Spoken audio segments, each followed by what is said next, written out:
मुख्तलिफ मुस्लिम लीगें इकट्ठी कर रहे हैं वो, तो मुझसे मशवरा ज़रूर कीजिएगा। तो जमाली साहब ये कहें कि मैं तो नवाज शरीफ वाले चले आऊँ फिर तो मशवरा तो फिर भी करना है ना, मशवरा तो आप कर रहे हैं, दीवार से भी करनी चाहिए, वो तो जो अच्छा, सियाज साहब हैं। मैंने सुना है लाहौर के कॉलर, आज लाहौर से कॉल ज़्यादा आ रही हैं। जी अस्सलाम वालेकुम। वालेकुम सलाम जी, मैं आमना बात कर रही हूँ लाहौर से। जी एक्चुअली मेरी कॉल कल की पेंडिंग है, आज मिलाई गई है, लेकिन मुश्ताक मिनहाज से माजरत के साथ कि हमने बहुत बढ़ चढ़ के इलेक्शन में हिस्सा लिया, नवाज लीग को वोट दिए। ये अब जैसे पीपल्स पार्टी वालों ने 70 में किया था कि चक्कियां, शेलर और फ्लोर मिलें नेशनलाइज करके गरीब और बिल्कुल लोअर मिडिल क्लास तबके को मारा था, उसी तरह पीपल्स पार्टी ने अब ये CNG की प्राइस बढ़ा के बड़ी बड़ी ऑयल कंपनियों को खुश करने के लिए, IMF के मुतालबे को डीजल के बराबर इसकी कीमत लाने के लिए और किया है। नवाज लीग बिल्कुल चुप है।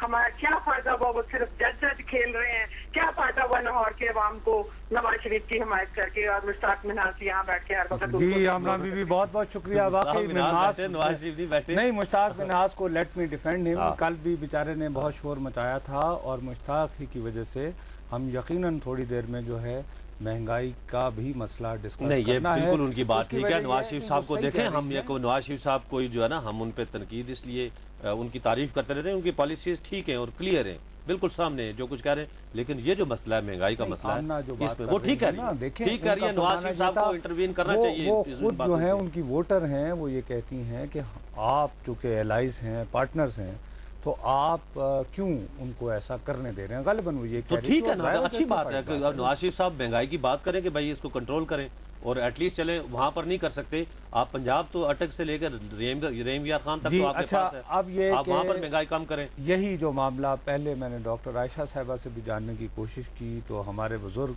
नज़ीर नाजी साहब भी हमारे साथ हैं। अस्सलाम वालेकुम जी नाजी साहब।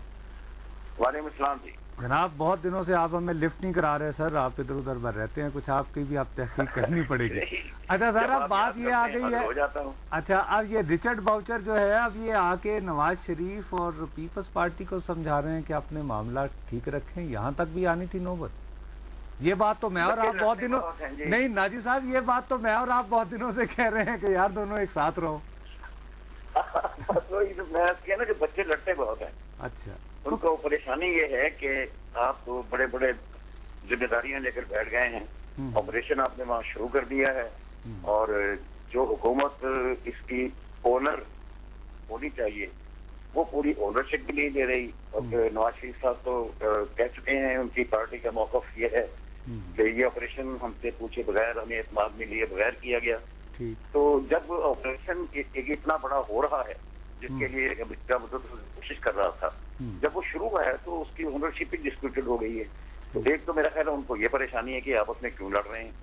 दूसरा ये कि वो आपको पता है मिस्टर साहब, वैसे कोई जितने मर्जी अपने सर पे सेहरे बांधे, हकीकत तो यही है कि ये जो भी सारा इलेक्शन हुआ है और जो नताइज आए हैं, जो वर्दी होती है, इसमें अमरीकियों का बड़ा रोल है। जॉन नेग्रोपोंटे जी जिंदाबाद हैं ये, मैं कह रहा हूँ सर, जॉन नेग्रोपोंटे जिंदाबाद।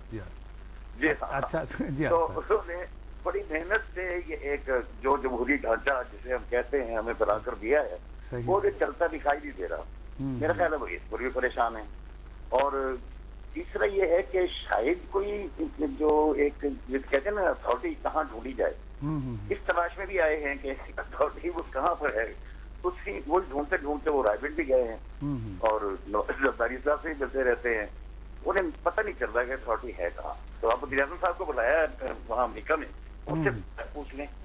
अगर नहीं होगी सर, नहीं मिलेगी तो अथॉरिटी शायद दे के ना भेज दें, अगर पसंद आ गए हमारे वज़ीर-ए-आज़म। अच्छा नाई साहब, आसिफ जरदारी साहब ने भी अब कहना शुरू कर दिया था कि जो ईवान सदर में हमारी पार्टी का एक जाला वहाँ पर सदर होगा, और उन्होंने तसलसल के साथ ये कहा और कैंपेन चला रहे थे।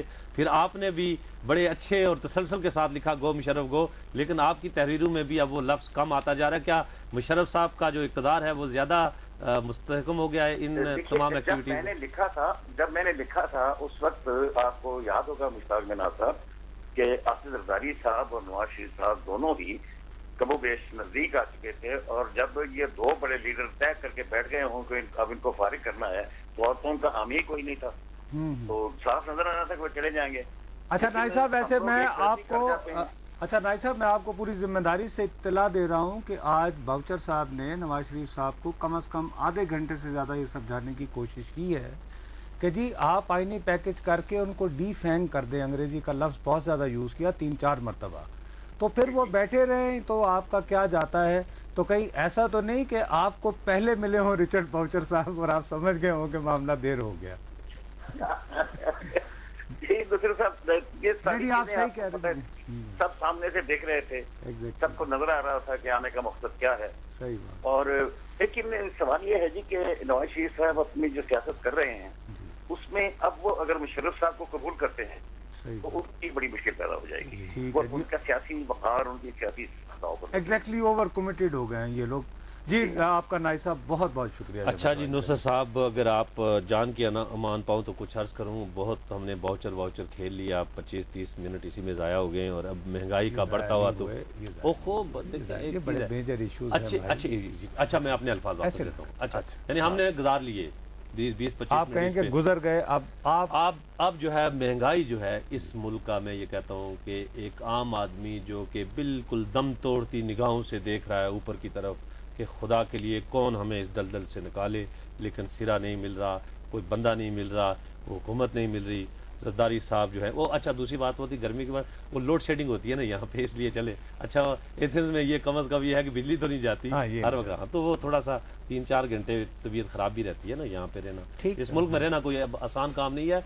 इस मुल्क के अवाम ही रहेंगे यहाँ पर, जिन बेचारों के पास ऑप्शन कोई नहीं है और अपनी मट्टी से प्यार करते हैं। कॉलर ले ले जी। अस्सलाम वालेकुम। जी अस्सलाम वालेकुम साहब। जी भैया आप कौन सा फरमा रहे हैं? सर मैं इमरान बात कर रहा हूँ। जी भाई। और एक दिन की जो सीएनजी का जो हमारे ऊपर फसाद हुआ है ना, सिर्फ आपको आपके सामने वो फिगर्स रखना चाहता हूँ, क्योंकि आप बार बार ये कह के हमें शर्मिंदा कर देते हैं कि आपको फाइनेंस नहीं आता, हालांकि आप सब कुछ जानते हैं। नहीं मुझे वाकई मैं इकोनॉमिक रिलेटेड हूँ, आप प्लीज गाइड कीजिए कि क्या फिगर है। जी सर सिर्फ पंजाब में 750 सीएनजी पंप्स हैं। 750 सीएनजी जी। अच्छा 350 सुबह सरहद में। हाँ 670 सुबह सिंध में ठीक। 13 बलोचिस्तान में सर। ये 1783 सीएनजी पंप्स बनते हैं। हाँ। और इनका एवरेज जो आगरा देता है वो 200 गाड़ी पर डे है सर। 200 गाड़ी। एक गाड़ी में जो सिलेंडर लगा होता है उसमें 8 केजी भरा जाता है। My God. पर डे 7,06,600 गाड़ियों ने कल आज के दिन 6,600 गाड़ियों ने आज सुबह से 7,06,600 गाड़ियाँ। ओह माय गॉड 7,06,600 भी वेरी वेल डन। अच्छा आज हमारी जो है वो एवरेज एक सिलेंडर 8 केजी का 56,52,800 केजी हमारे यहाँ आज जो है ना ये गैस सेल हुई है। Oh my God. 8 रुपए इजाफी के हिसाब से 4,52,22,2,400 रुपया सिर्फ शाह महमूद कुरैशी की बेमकसद की बड़ा मुंह खोलने की वजह से ये कौम आज बर्दाश्त करके बैठी है। भैया जी आपका इमरान साहब we are really grateful to you. आपके पास ये खबर आई है जी। नहीं इमरान साहब आपके we are really grateful to you.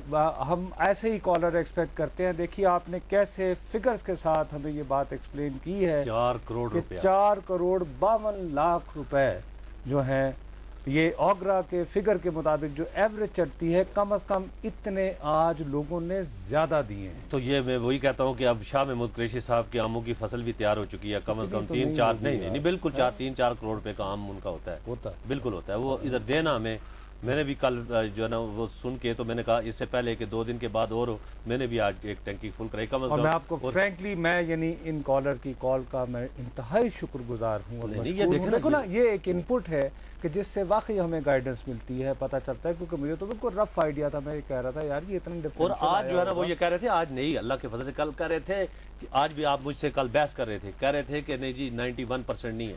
तमाम अखबारात ने आज रिपोर्ट किया है कि 91% घरेलू सार्फिन के ऊपर कोई असर नहीं पड़ेगा। आज 7 स्लैब बना दिए और उसमें हर स्लैब में आप ये कहें कि तकरीबन 70 से लेके 90% तक बोझ जो है वो घरेलू सार्फिन पर भी पड़ा है। कैसे कहते हैं यार ये? एक तो मुझे तो कसम खुदा की बात औकात मोहम्मद अली दुरानी साहब फरिश्ता लगते हैं कम से कम वो इस तरीके से झूठ बोल रहे होते थे, लगता भी था कि झूठ बोल रहे हैं। ये तो झूठ बोलते तो लगता भी नहीं है। हाँ, ये बंदा ये है तो देखे ना, बंदा तो इस तरह का होना चाहिए। अच्छा, हमारे साथ अब हैं जनाब परवेज ताहिर साहब, अक्सर हमें गाइड